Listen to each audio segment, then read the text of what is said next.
Sveiki sugrįžę, atsiranda vienas toks reiškinys, kurio, man atrodo, neįmanoma nepastebėti. Šalia tų sportiškų siluetų gatvėse vis dažniau matome ir, na, kaip čia mandagiau pasakius, atsikišusius pilvus. Ir kas įdomiausia, tai liečia visus – ir vyrus, ir moteris. Ir tiesą sakant, amžius čia jau neberodiklis. Būtent. Ir mūsų šios dienos šaltinis Virginijaus Mockaus straipsnis kelia tokį, sakyčiau, gana provokuojantį klausimą. O kas jeigu tai visai ne apie alų? Ne apie per gausias vakarines ar sporto trūkumą? Kas jeigu priežastis yra kur kas gilesnė? Taip. Mūsų misija šiandien išnarplioti būtent šį, radikaliai kitokį požiūrį. Šaltinis teigia, kad didelis pilvas yra ne pertekliaus, o gilaus trūkumo ženklas. Ne per daug kalorijų, o per mažai vidinės energijos. Tiksliai. Ir kad visa tai susijęs su mūsų emocijomis, požiūriu ir netgi, tokiais dalykais kaip čakros. Gerai, pabandykime išsiaiškinti, kas čia slypi. Taip, ir manau svarbu iškart pabrėžti, autorius neneigia akivaizdžių dalykų. Jis pripažįsta, kad mityba, žarnyno valymas, visa tai yra svarbu. Aha. Bet jis iškart brėžia liniją ir sako, tai tik paviršius, tik pasekmių tvarkymas. Jo pagrindinė mintis – jei nepašalinsime tos giliosios priežasties, kurią jis įvardyja kaip įtampą ir išsekimą dėl energijos praradimo, pilvas sugrįš. Tai dėmesio centre ne fizika, o energetika. Būtent. Štai čia ir prasideda įdomybės. Ta idėja, kad pagrindinė priežastis yra energetinė, daugam gali skambėti, kaip čia pasakius, abstrakčiai. Autorius teigia, kad mūsų mintis, emocijos tiesiogiai veikia mūsų energijos centrus, vadinamus čakromis. Palaukite, čia skamba, gana radikaliai. Ar šaltinyje yra bent koks paaiškinimas, koks mechanizmas tai sujungia? Ar čia daugiau metafora, ar kalbama apie realų, apčiuopiamą procesą? Čia ir yra esminis klausimas. Autorius tai pristato kaip labai realų dvipusį procesą. Įsivaizduokime, kad neigiamos mintis, pyktis, baimė, nepasitenkinimas yra lyg, vidiniai energijos vagys. Aha. Jie nuolat siurbia mūsų gyvybinės jėgas. O iš kitos pusės, kai energijos centrai, tos pačios čakros, išsiderina, jie pradeda veikti kaip kreivi veidrodžiai. Iškreipo mūsų pasaulio suvokimą ir provokuoja dar daugiau neigiamų minčių. Ir taip susidaro užburtas ratas. Taip, kuriame energijos nuolat tik mažėja. Gerai, bet iš kur ta energija atsiranda ir kur ji dingsta? Mes juk įprasta galvoti apie energiją iš maisto kalorijas. O čia kalbama apie kažką visai kitą. Būtent, šaltinyje pristatoma energijos rezervų koncepcija. Pagal ją kiekvienas žmogus turi ne tik tos energijos reikalingos kasdienai, bet ir tam tikrą perteklių – rezervą. Lyg vidinis power bankas? Puikus palyginimas. Būtent tam, ekstremalioms situacijoms, autorius net pateikia pavyzdį reiškinį – sporte, vadinama antruoju kvėpavimu.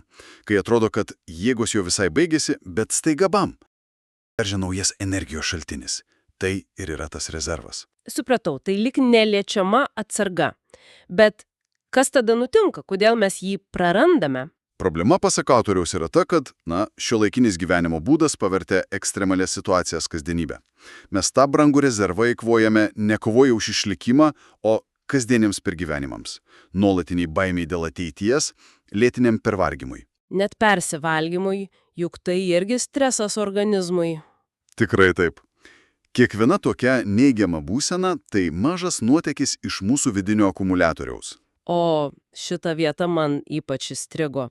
Tekste pabrėžiamas pagrindinis energijos akumuliatorius centras. Jis yra pilvo apačioje. Ir ta pagrindinė mintis, kad kai šis centras galutinai išsenka, tik po kurio laiko fiziškai pasirodo pilvas. Kaip prietaisų skydelyje užsidegiusi raudona lemputė. Taip. Signalas, kad variklis tuoj užges. Bet tai kelia klausimą, ar autorius siūlo būdus, kaip pastebėti tą išsekimą anksčiau, kol jis dar nevirsta fiziniu simptomu? Konkrečių ankstyvųjų ženklų jo teorija ir yra apie tai atkreipti dėmesį į savo vidinę būseną. Nuolatinis nuovargis, motyvacijos stoka, suirzimas – tai ir yra tos mirkščiančios geltonos lemputės. Supratau. Bet grįžkime prie mechanizmo. Autorius visą argumentą stato ant čakrų sistemos. Tiems, kas su tuo mažiau susidūrė, įsivaizduokite tai kaip 7 pagrindinius energetinius transformatorius mūsų kūne. Ir kiekvienas atsakingas už savo sritį. Saugumą, kūrybą, valią. Būtent. Ir pasak jo, pilvo problema prasideda 3-ajame transformatoriuje. Ir koks tai transformatorius? Tai manipura čakra, esanti ties saulės rezginiu. Tai mūsų asmeninės galios, valios ir savivertės centras. Gerai. Ir būtent jį, pasak šaltinio, tiesiogiai greuna tokie jausmai kaip, pridėtas karingumas, nuolatinis nepasitenkinimas viskuo, užslopintas ar atviras pyktis. Pretenzijos pasauliui. Taip, pretenzijos pasaulio ir aplinkiniams.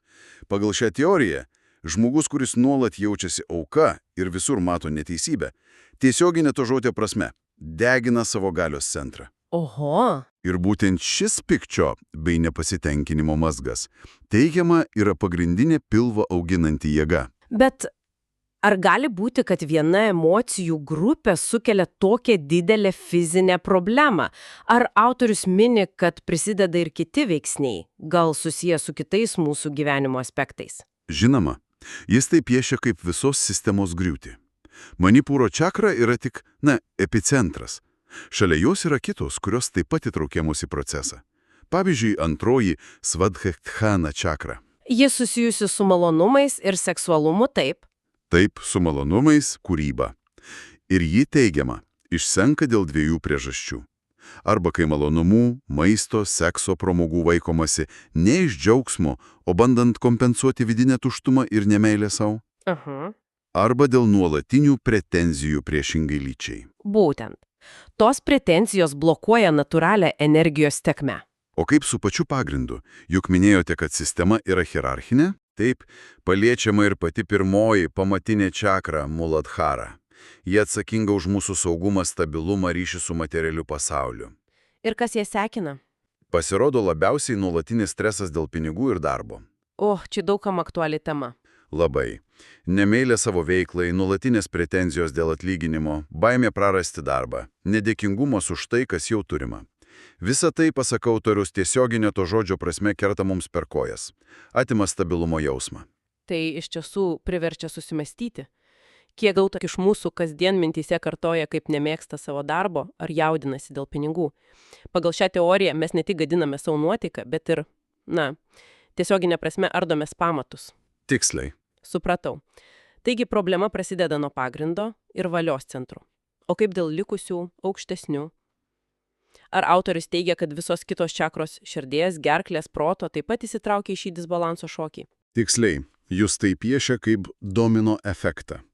Kai pamatinės čakros išsenka, sistema bando skolintis energiją iš aukštesnių centrų, taip išbalansuodama ir mūsų gebėjimą mylėti, tai yra širdies čakra.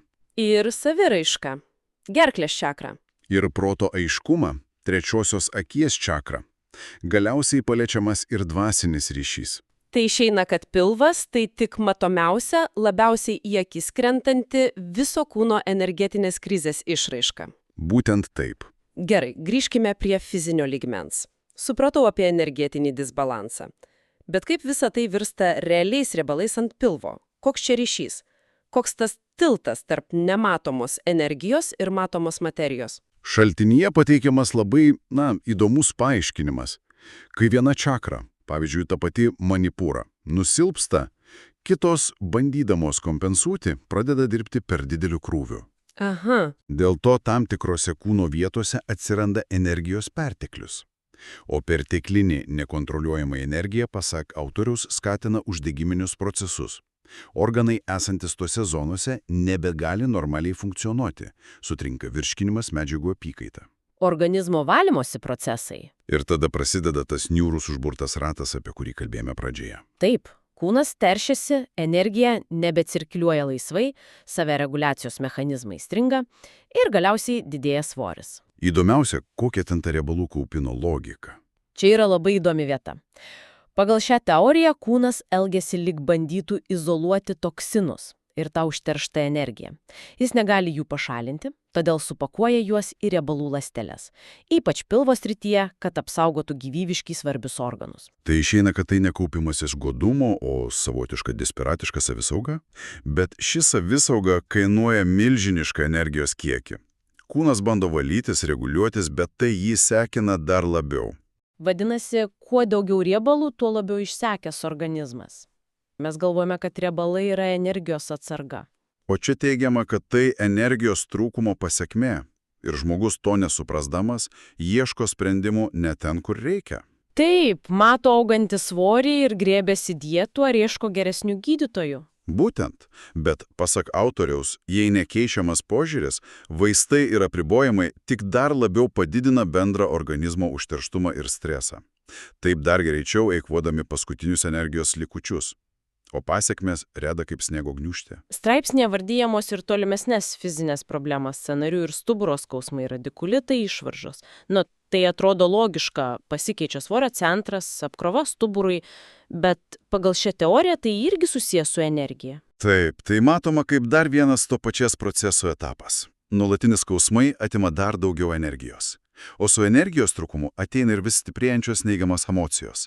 Nusivylimas savimi, pyktis ant artimųjų, bejėgiškumo jausmas. Viskas pereina į lėtinį stresą, nuolatinį įtemptus nervus. Ir galiausiai į depresiją. Tai kelia, labai rimtą klausimą apie ilgalaikės perspektyvas. Šaltinyje netgi minimas labai grėsmingai skambantis terminas susinaikinimo programa. Kas tai per dalykas? Tai apibūdinama kaip galutinė stadija, kai organizmas ir pasąmonė, nebegalėdami pakelti nuolatinės kančios ir energijos trūkumo, patys pradeda ieškoti išeities. Žmogus to net neįtardamas pradeda elgtis rizikingai, provokuoja konfliktus, ignoruoja ligų simptomus. Tarsi pasąmoningai eitų link sunkios ligos ar nelaimės? Kuri galiausiai nutrauktų kančias. Žinoma, tai kraštutinis scenarijus, bet jis parodo, kokia rimta problema autoriaus akimis yra tas giluminis energijos išsekimas. Vaizdas tikrai ne pats linksmiausias, bet autorius teigia, kad situacija nėra beviltiška. Ir čia atsiranda vienas raktinis žodis, kurį jis išskiria. Geranoriškėjimas. Koks įdomus, gal kiek neįprastas terminas, bet jis skamba šiek tiek abstrakčiai. Ar autorius paaiškina, kas tai yra praktiškai? Ar tai tiesiog reiškia būti malonesniam, o gal tai labiau vidinė būsena, kai nustoji kovoti su pasauliu ir savimi? Būtent antrasis variantas. Jis tai apibrėžia ne kaip pasyvų gerumą ar nuolankumą, o kaip aktyvų sąmoningą sprendimą nustoti įkvoti energiją pretenzijoms, pykčiui, aukos pozicijai. Tai perėjimas nuo klausimo, kodėl man tai blogai. Tai yra prie klausimo, ką aš galiu padaryti, kad būtų geriau. Vietoj to, kad kaltintum viršininką, valdžią ar partnerį, prisiimi atsakomybę už savo vidinę būseną. Tai yra požiūrio keitimas, kuris pasako šaltinio ir šalina pačią išsidėrinimo priežastį.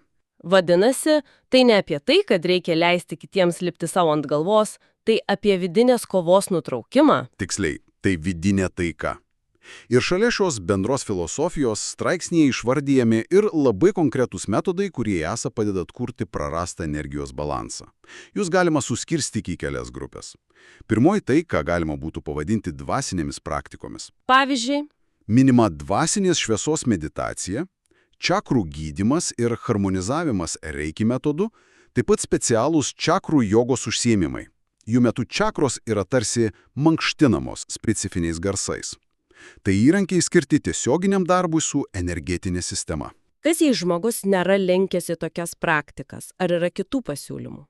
Žinoma, antroji grupė yra tai, ką galėtume pavadinti sąmoningų gyvenimo būdu. Tai tiesioginis darbas su savo mąstymu.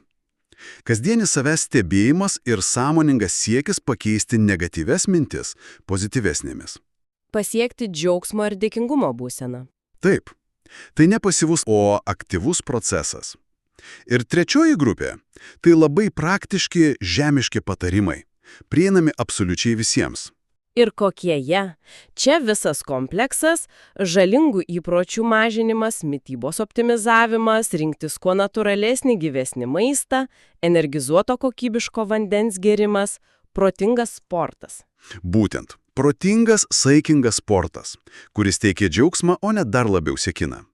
Grūdinimasis. Buvimas gamtoje, ypač prie vandens ar miške. Minimi net kvėpavimo pratimai. Ir tokios atrodytų smulkmenos kaip kojų pirštų judinimas ir dažna šypsena. O tai paprasti dalykai. Idėja ta, kad visuma susideda iš daugybės mažų kasdieninių pasirinkimų.